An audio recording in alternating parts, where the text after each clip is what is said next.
I wrote that play at 50, whatever, 5 or 6. And about 7 years later, a marvelous production was done with Robert Duvall playing Eddie. And I had nothing to do with the production, excepting I went down there one day and saw it, and I loved it. I thought it was marvelous. And then I went back again. Duvall had gone, and an Italian actor had taken his place, a guy named Castelli or something like that. And he told me the following story.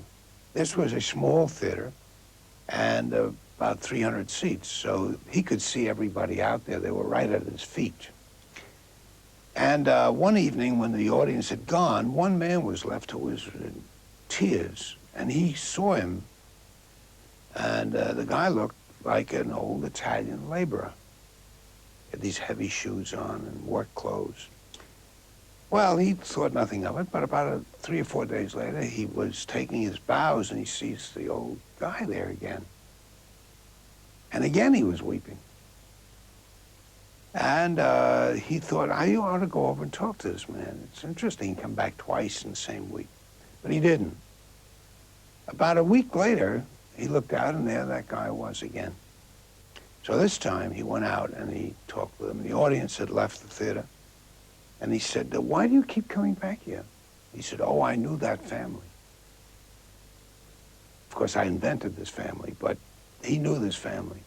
He said, really? He says, oh, yes, they lived in the Bronx, which is a part of New York I've had no experience with. And it's all true.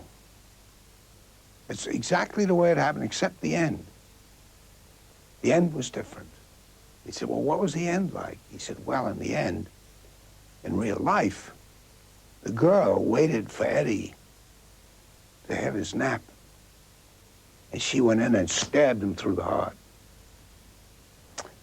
I thought, God, I'm not sure I wouldn't have used that if I'd have heard of it. Isn't that something?